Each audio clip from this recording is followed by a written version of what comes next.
Lah Quran itu dibaca secara fasih. Kalau ingin baca fasih caranya gimana? Kamu harus belajar balaghah, belajar lisanul Arab, belajar mantek, belajar logika.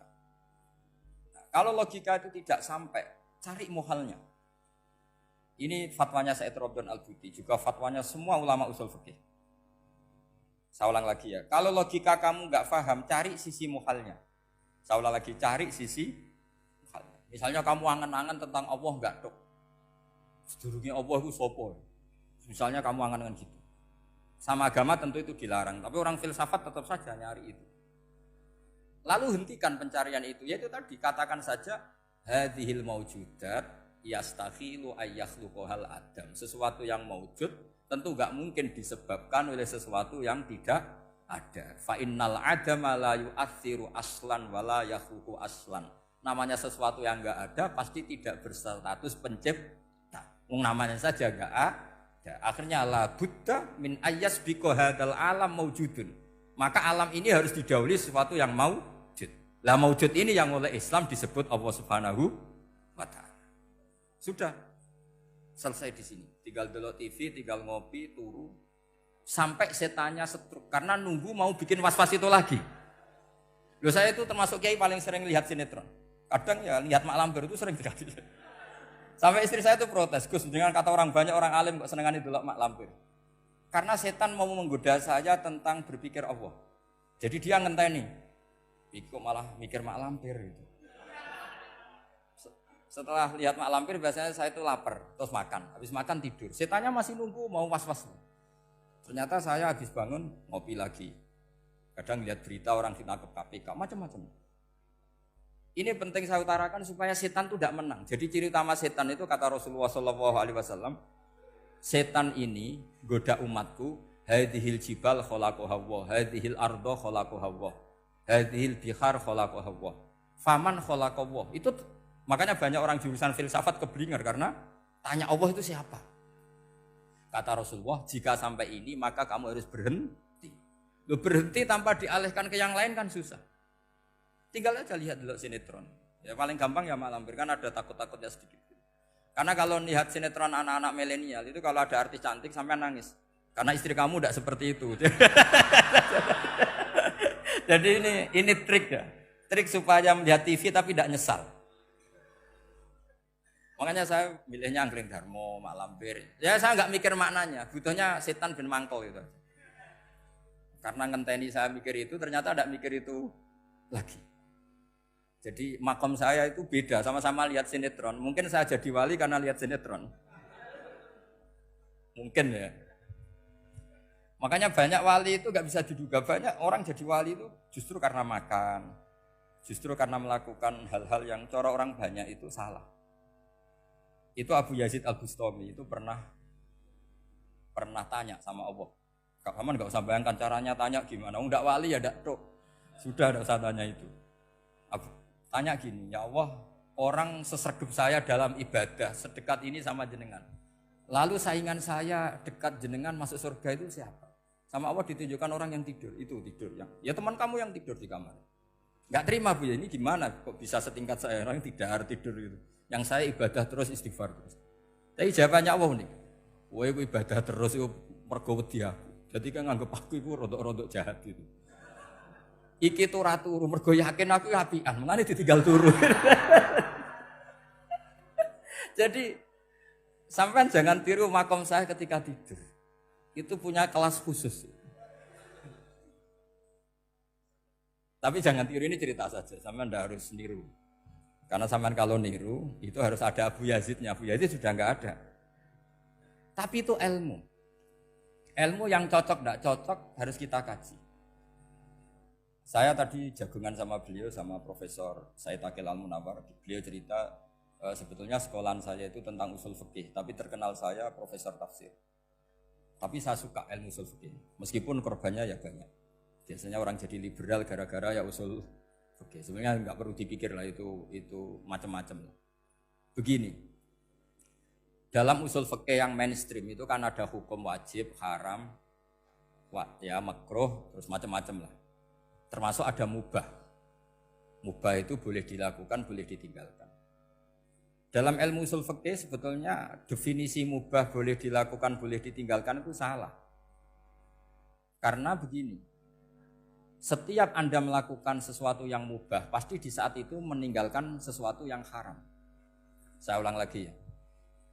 Itsma min mubahin illa wa yatahaqqaqu bihi tarku haramimma. Semua teks di Lubul Usul seperti itu. Memang saya hafalkan karena ini cara saya jadi wali yang mudah murah. Itsma min mubahin illa wa yatahaqqaqu bihi tarku haramimma. Fayatahaqqaqu bisukun tarkul qatli wa bisukut tarkul qadzaf. Terus beliau membuat sekian contoh. Hukum mubah itu kata ulama yang lain kan boleh dilakukan, boleh ditinggal. Itu tidak benar. Mubah itu ya wajib. Karena setiap kita melakukan mubah maka saat itu berarti kita meninggalkan barang haram. Coba orang tidur itu artinya apa? Tidak zina, tidak maling, tidak selingkuh, tidak mabuk. Sampean di pondok nikmati jagongan, rokokan, ngopi. Artinya nikmati rokok, nikmati kopi. Tidak menikmati tontonan di bar. Makanya kita berharap malaikat itu belajar usul fikih sehingga ketika kita rokok di pondok dilihat hada taroka melihat bar, wahada taroka melihat dangdutan, wahada. Jangan sampai malaikat bilang gini, dasar kere rakra delok. Itu repot kalau sampai begitu. Nah, kalau mubah itu artinya tarkul haram. Tarkul haram itu wajib apa sunat? Wajib kan? Berarti setiap orang melakukan mubah hakikatnya melakukan wajib dan itu artinya dapat pahala. Salah sampean ngajine ra khatam, dadi nglakoni mubah ku mengira tetap mubah. Maka berbahagialah orang yang ngajinya khatam. Makanya setahu saya kiai-kiai Mbah Mun ya sering guyon. Setahu saya Mbah Mun kalau ketemu Mbah Mus ya guyon terus. Guyonnya ini adalah waminal qutbi kata Imam Ghazali. Qutbu hadaddin al-istildad bil mubahat. Poros agama ini pada akhirnya adalah nikmati sesuatu yang dibolehkan Allah Subhanahu. Orang itu kalau fasik, mau makan siang aja kalau enggak ditemani perempuan cantik enggak bisa makan. Mau jalan-jalan kalau enggak ditemani perempuan cantik enggak bisa jalan-jalan. Kalau kiai-kiai itu enggak. Gojlok-gojlokan ku seneng ira karuan. Dulu terkenalnya Kiai Bisri, Kiai diundang katanya mau ada menteri. Ternyata menterinya ya beliau tidak masak antok di sini. Karena maknanya menteri itu pembantu presiden. Semua kita adalah bantu presiden terlaksananya kedamaian itu. Loh iya kan? Saya berkali-kali ngomong di mana-mana. Apa artinya menteri pertanian kalau kita tidak nanam padi? Mbok pinternya kayak apa tetap enggak ada ketahanan pangan. Sekarang menjadi ketahanan pangan itu rumusnya menteri apa karena petani mau menanam padi? Itu hakikatnya membantu presiden dalam ketahanan pangan. Cuma petani lebih keren karena tidak butuh digaji. Kalau menteri ya keren tapi kurang keren karena masih dapat apa? Gaji. Akeh tunggale anak mikir untuk gaji. Nah petani enggak mikir enggak dapat gaji. Oh, itu keren. Selalu rakyat lebih keren dibanding pejabatnya. Memang gitu aturannya begitu. Aturannya begitu. Kamu saja yang kurang syukur. Jadi rakyat tuh gremeng. Enak jadi menteri. Ya sudah itu hak kamu. Tapi saya tidak berpikir seperti itu. Maka saya ulang lagi ya. Kenapa saya ngomong seperti ini? Supaya tadi saya sudah bilang, saya sudah enggak menang dalam suara, harus menang dalam logika. Karena ini audisi, ini audisi. Di kabar Mbah Mus, nanti yang menang siapa tidak tahu. Tadi Pak Mu'ad, sekarang saya, kemarin Gus Zobur, enggak tahu saya. Nanti masuk nominasi apa enggak tahu. Begini, kalau artinya fi'lul mubah itu tarkul haram, saya ulang lagi. Kalau fi'lul mubah itu artinya tarkul, maka mubah ini spesial sespesial-spesialnya. Sehingga Allah kadang ngendikan sederhana sekali. Wa min ayatihi manamukum billaili wan nahar. Termasuk ayatnya Allah adalah kamu ditakdir tidur malam hari maupun siang hari. Kalau kamu enggak malam hari, subuh hari, pagi hari, siang hari. Kenapa dihitung wa min ayatihi? Sekarang kalau ada pakar medis, pakar kesehatan bilang, ini kalau kurang istirahat mati, kalau kurang istirahat jantungan. Berarti tidur adalah menghilangkan penyakit jantung.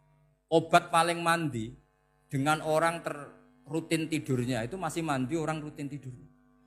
Kamu beli obat harganya 1 miliar, tapi gak pernah tidur 3 hari, tetap taqabbalallahu minna minkum taqabbal ya karim. Maka yang penting itu obatnya apa tidurnya? Tidurnya yang dibantu obat. Tapi kalau obat tok gak dibantu tidur, masih sakit. Berarti penting mana tidur sama obat? Karena penting tidur wa min ayatihi. Orang kayak sampean sering delok YouTube, delok gambar semacam-macam. Barokah mana dengan tidur? Wong nak melek mripate delok macam-macam. Barokah tidur. Jadi tidur adalah perlawanan terhadap keinginan melakukan haraman. Ya, saya ulang lagi, tidur itu adalah perlawanan terhadap keinginan melakukan keharaman. Jadi kalau mau tidur nyati gini, ya Allah, siap tidak berangan-angan tentang maksiat terus tidur. Itu wa min ayatihi. Jangan kok gak di duit terus ngombe sing akeh ben iso ngantuk. Wah ini tidur yang untuk melawan kemiskinan. Supaya lupa utangnya tidur, lupa kasusnya itu udah akan jadi wali yang seperti itu. Kalau jadi wali tak gugat itu.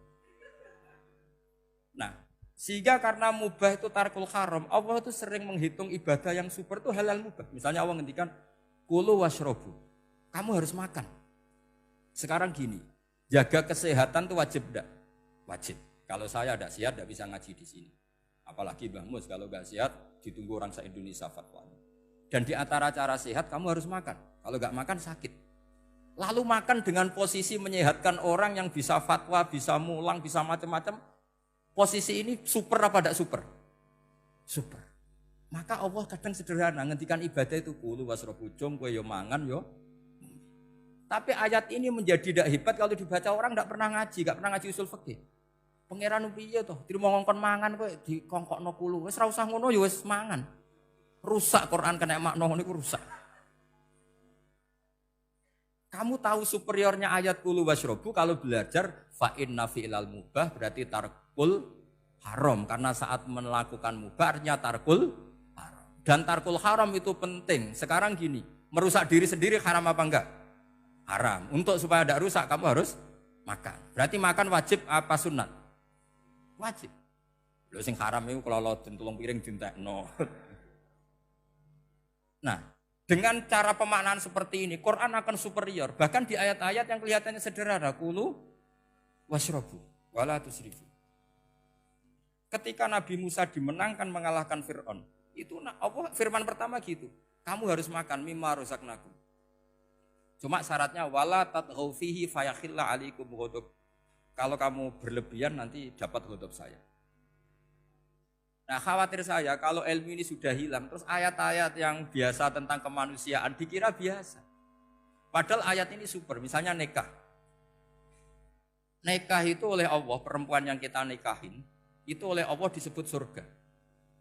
Saya punya bukti, misalnya gini ayat ya, wala tangkihul musyrikati hatta yu'min wala amatum mu'minatun khairum min musyrikati walau a'jabatkum. Terusannya ayat wala tangkihul musyrikina hatta yu'minu wala abdu mu'minun khairum min musyriki walau a'jabakum. Terusannya ayat ulaika yad'una ilan nar. Para musyrikah yang ingin kamu nikahi karena mereka non muslim atau kafirah atau musyrikah itu hanya mengajak kamu masuk neraka. Maksudnya ngajak itu kan bisa saja kamu tertarik perempuan tadi sampai kompromi merubah akidah kamu. Terusannya ayat wallahu yad'u ilal jannah. Harusnya dengan perbandingan kamu jangan menikahi musyrikah. Logika perbandingannya kan wallahu yad'u ila nikahil mu'minah. Saya ulang lagi, harusnya muqabalahnya kan wallahu yad'u ila nikahil mu'minah. Allah mengajak kamu supaya menikahi mu'minah. Tapi kata mukminah sama Allah diganti wallahu yad'u ilal jannah. Allah mengajak kamu masuk surga. Ila nikahil mu'minah. Artinya gini, setiap kamu hubungan intim sama istri kamu itu adalah menjadi kamu tidak zina. Jadi kalau kamu tidak zina, barokahnya istri kamu ini penopang kamu masuk surga. Makanya Rasulullah pernah ditanya, ibadah itu apa saja? Nabi secara ringan diantara jawabannya, wa fi buti ahadikum shadaqah. Sudah kamu ngumpuli istri kamu itu ya ibadah. Terus kata sahabat-sahabat, ya Rasulullah ayati ahaduna syahwatahu wa walahu ajrun. Yang benar saja Rasulullah, masa urusan gitu dapat pahala. Nabi jawabannya ya enteng, alai salawatu fi haramin aka'ana ali wisrun. Kalau dia salah yang dikeloni kan ya dosa. Berarti kalau ngeloni yang benar juga pahala. Berarti istri kamu itu jannah surga. Cuma jannah yang agak aneh karena rewel itu agak aneh. Jadi itu jannah yang agak aneh. Maka supaya jannah ini tidak aneh, kata Rasulullah itu cara bersuami istri itu kata Rasulullah, halla jariyatan tula ibuka wa tula ibuka. Sebagian riwayat halla jariyatan tudhahikuha wa tudhahikuka. Kamu cari perempuan yang gampang guyon, gampang rileks. Mula abah itu rileks, mudhahaka ya rileks. Saya berkali-kali cerita, saya ini termasuk orang yang nggak pernah diskusi penting sama istri saya. Karena takut tegang. Biasanya kalau tegang itu yang suaminya kalah. Jadi saya itu nggak pernah diskusi penting. Saya kemarin mau ke Pasuruan ya, mau ke Peloso itu ditanya, mau kemana? Ya nggak tahu. Terus pulangnya kapan? Ya nggak tahu. Wong kok roh-rohan. Ya saya senang saja. Nggak roh itu artinya kan bodoh. Orang bodoh itu nggak mukallaf, artinya nggak dosa kata saya. Jadi saya ngambil hikmahnya saja. Ditakoki kok jawabannya ora jelas. Ora jelas itu misteri. Memang dunia itu penuh misteri. Pokoknya tak itu.